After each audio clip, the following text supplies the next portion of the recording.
Soldados, formen filas a la voz de ya, que me siento más chusquero que de costumbre.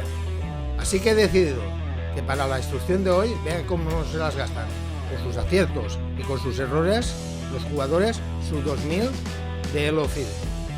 Para ello, y por primera vez, voy a analizar una partida reciente de un soldado de este cuartel.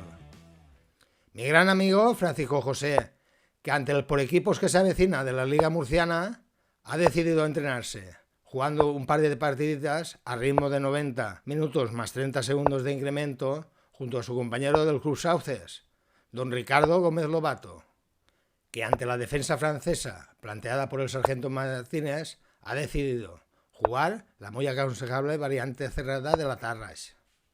Aquí Francisquillo rompe el hielo, rompe la tensión de peones, para luego atacar de inmediato al machaquita central blanco. Mirar, la vieja teoría del ajedrez nos advertía en contra de atacar de esta forma a la cabeza de la cadena de peones.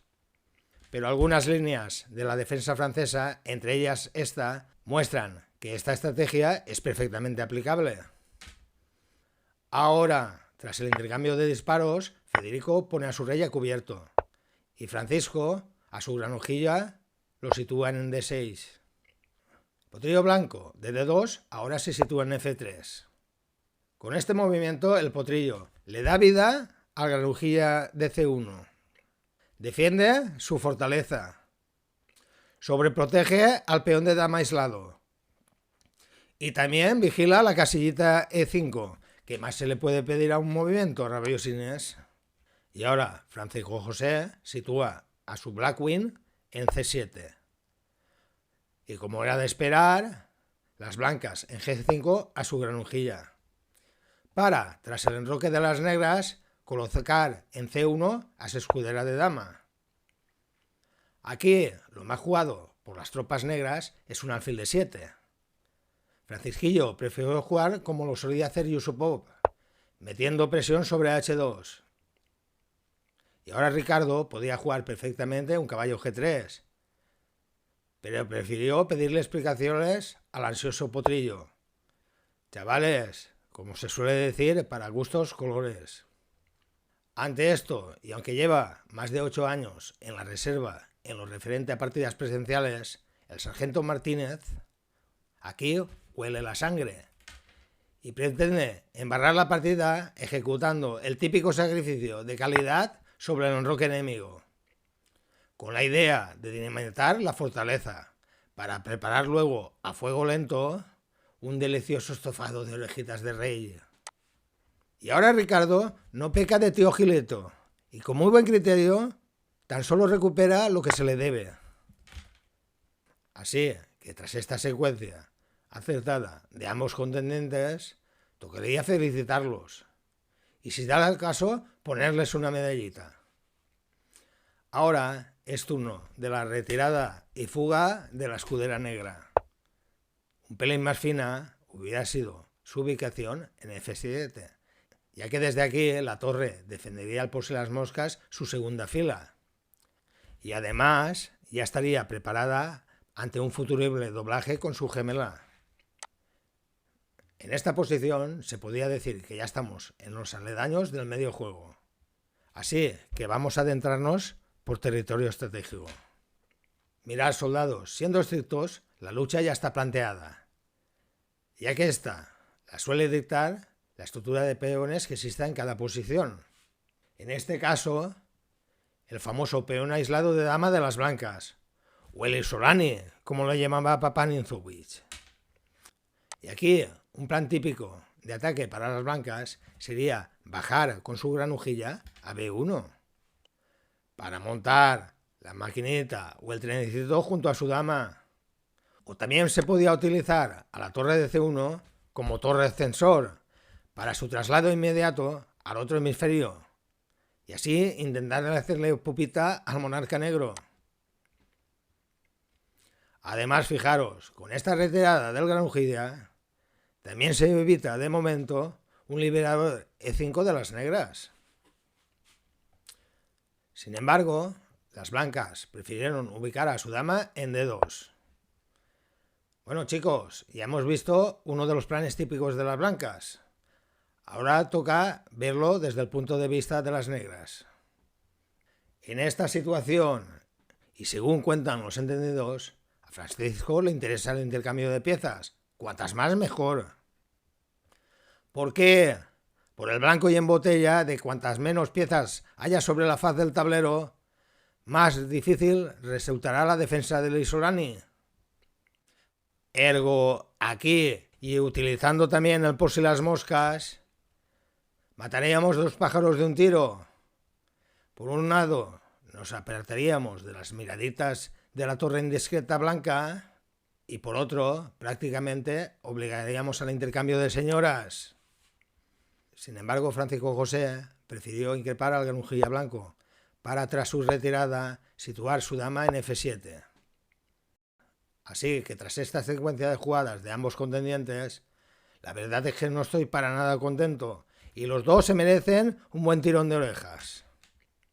Soldados, tengan siempre presente que es más importante conocer los planes típicos generados por las estructuras de peones de las aperturas que jugamos que memorizar estas de cabo a rabo. Y lo más grande del tema es que se hace ciencia cierta que el sargento Martínez sabe jugar con y contra peón de dama aislado. Pero como lo conozco casi como si lo hubiera parido, aquí podría estar la explicación de por qué no se estuvo a su escudera en F7. Rabiosines, estoy harto de repetir que nos tenemos que adaptar al espíritu de cada posición y no lo contrario. Es decir, que por mucho que te guste atacar con tu depredadora, si la situación requiere su intercambio, pues se cambia y punto. En fin, Pilarín, sigamos que no me quiero calentar. Y menos mal que aquí Ricardo se gana otra medallita. ¿Veis, Rabiosines? Así sí. Porque este movimiento, aparte de ganar espacio, restringe y mucho el juego del rival, ya que evita su ruptura central. Y además, ahora, o tras este movimiento, su escudera se convierte en una peligrosa torre de ascensor.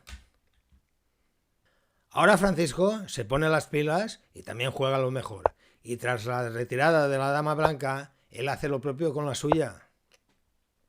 Llega el segundo tironcito de orejas para el señor Gómez Lobato, ya que otra vez pierde la oportunidad de subirse al tren del ataque. Aunque también reconozco que su movimiento también es del todo correcto, oye, ya que amenaza un puñetero y doloroso avance del infante de G. Hombre, ahora vemos la idea que escondía Francisquillo con su dama E7. El avance de su machaquita central. Tras el inicio prácticamente obligado del tiroteo, como resultado final de esta breve pero intensa escaramuza, Francisco José ha ganado la calidad.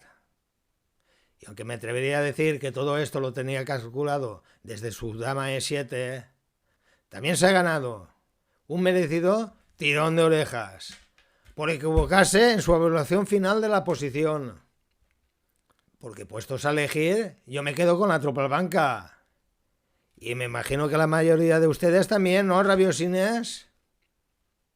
Ya que sus piezas están mejor desplegadas y son más activas.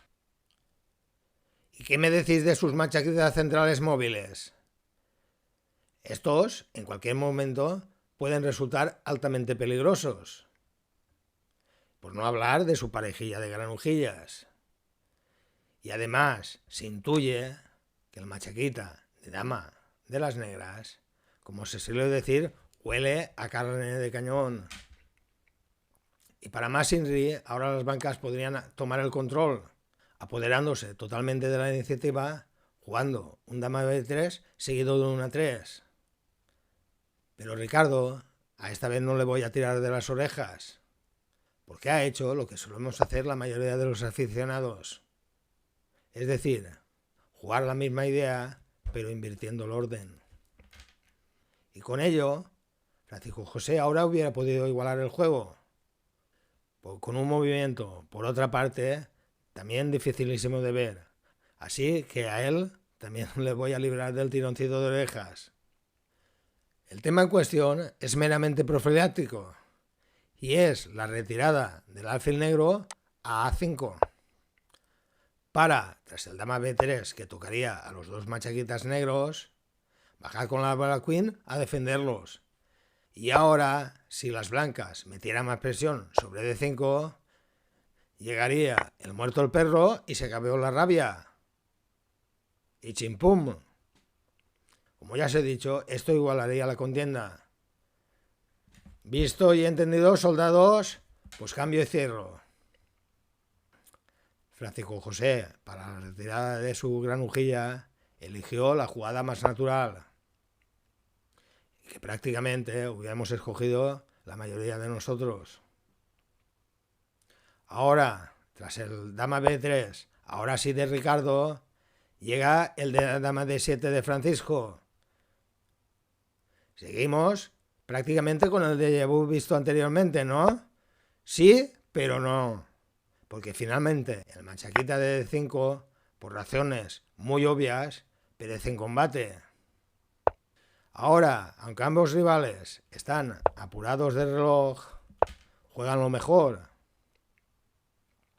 Y ante la amenaza y la mala leche que se gasta el sargento murciano, aquí lo mejor para las blancas sería jugar un alfil C5, ya que al mismo tiempo que ataca a la escudera negra, también para la susodicha amenaza.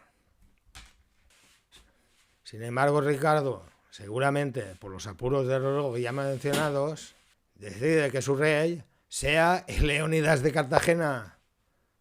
Con este movimiento, aparte de mi gran tirón de orejas, también se gana una entrada directa al tenebroso reino del Estrocefeo. A Francisco José se le hace la luz. Y como hubo en criterio, convierte a su dama en una auténtica depredadora. Para detener la amenaza, Ricardo ahora sí que retira su granujilla. Y aquí, apurado por el Zeynot, Francisco José, viendo que los dos granujillas blancos están indefensos, en vez de ir a por el de casillitas claras, plantea un intercambio de cromos que Ricardo acepta muy gustosamente. La tragicomedia de esta partida es que si ahora las negras jugaran alfil por, todavía estarían un poquito mejor. Pero a Francisco José se le juntaron el hambre y las ganas de comer. Es decir, aparte de la inactividad en lo referente a partidas presenciales, se le sumó la presión de los malditos apuros del reloj y se le fundieron los plomos de su materia gris, al pensar cómo demonios pararía Ricardo su para siempre. Y Ricardo, sin contemplaciones, y eso que son compañeros de clubs, se lo mostró. Tras esto, Francisco y yo abandonó de inmediato, porque en el fondo rabiosos a todos nos importa un pimiento que nuestros rivales nos estén amenazando un para siempre. Eso sí, si antes lo podemos dar nosotros. Bueno, gente, espero que os haya gustado esta partida, por lo menos tanto como a mí. También quisiera públicamente darles las gracias a estos dos jabatos por fiarse de mi criterio, porque aunque las malas lenguas aseguran que tengo menos luces que el salpiquedero de un 600, digo yo que cuando una cosa es buena, ¿para qué ha de cambiar? Y por último, desearles mucha suerte en la competición al Club de Ajedrez Sauces y a sus 3 equipos. Y para un tal Antoñico decirle que garrote y a por ellos. Soldados, rompan filas.